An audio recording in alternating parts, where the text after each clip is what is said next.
ये 5 दिवसीय सत्संग समारोह परमेश्वर कबीर देव जी के पृथ्वी पर आने के खुशी में, उस उपलक्ष्य में ये प्रतिवर्ष मनाया जाता है। ज्येष्ठ उत्तरते की पूर्णमासी संवत 1455 का वो शुभ दिन हम प्राणियों के लिए बहुत ही सुखद है, अनमोल है। जिस दिन परमेश्वर यहाँ आए और काल के जाल से हमें परिचित करवाया, उस समय परमेश्वर ने 120 वर्ष रह करके यही यथार्थ ज्ञान अपने प्यारी आत्माओं को सुनाया। लेकिन इन काल के दूतों ने, काल के गुरुओं ने, काल के लोक वेद सुनाने वाले ऋषि महर्षियों ने, मंडलेश्वरों और ब्राह्मणों ने परमेश्वर कबीर जी को ये कहकर के रिजेक्ट करवा दिया जनता के हृदय से कि वो शिक्षित नहीं है।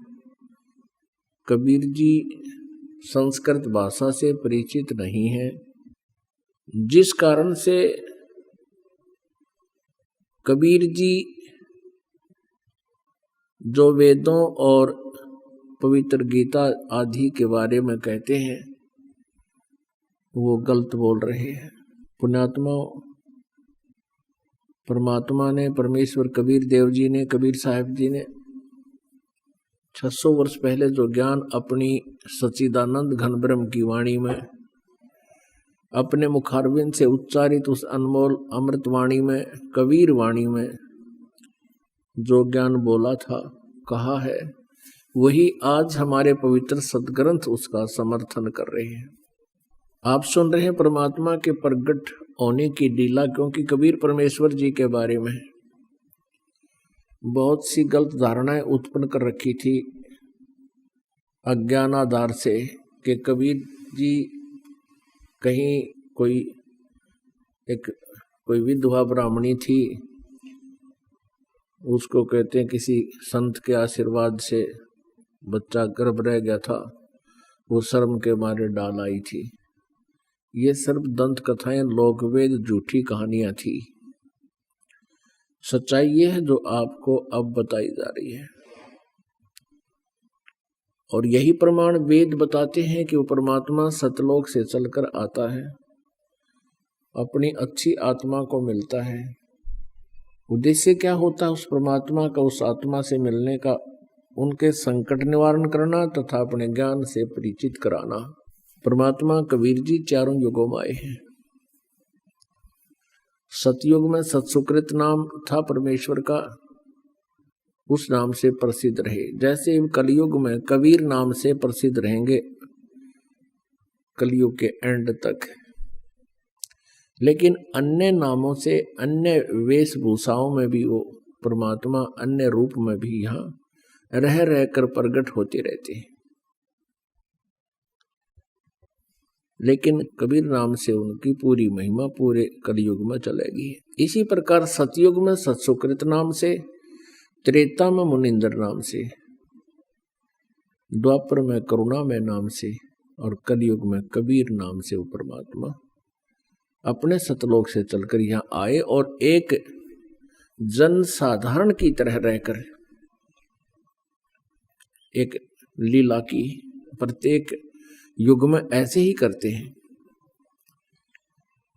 इसीलिए ऋग्वेद मंडल नंबर 1 सूक्त नंबर 31 और मंत्र नंबर 17 में यह स्पष्ट किया हुआ है कि हे परमात्मा, आप पहले भी एक हल्का तेज पुंज का शरीर धारण करके आते हो, आम जन साधारण की तरह अपना निर्वाह करते हो, अपनी प्यारी आत्माओं को ज्ञान सुनाते हो। उस पहले की तरह एक बार आप फिर आइए, हमें ज्ञान सुनाइए।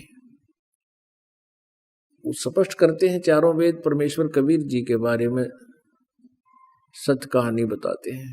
कबीर परमेश्वर जी जब शिशु रूप में प्रकट हुए, नीरू और नीमा एक जुलाहा उनको अपने घर ले गए। उसके बाद क्या हुआ कि परमेश्वर ने 25 दिन तक दूध नहीं पिया, ना अन्न खाया, ना जल पान किया। परमेश्वर ने फिर कंवारी गायों का दूध पिया। और यही प्रमाण पवित्र चारों वेद बता रहे हैं कि ऋग्वेद मंडल नंबर 9 सूक्त नंबर 1 मंत्र नंबर 9 में स्पष्ट किया है कि वो परमात्मा जब शिशु रूप धारण करके प्रकट होते हैं, उनके परवरिश की लीला कंवारी गायों के द्वारा होती है। और ये लीला आज तक किसी भी, जिनको हम भगवान मान्या करते थे, किसी भी परमात्मा की जीवनी में ऐसा नहीं है जैसा कि कबीर परमेश्वर जी के लीला में है। तो इसे सिद्ध हो जाता है कि कबीर इज गॉड, कबीर परमेश्वर है। ये वही परमेश्वर पूर्ण ब्रह्म परम अक्षर ब्रह्म है जो सतलोक में रहते हैं और काशी में जुलाहे की भूमिका की जिसने, और एक कवि प्रसिद्ध हुए।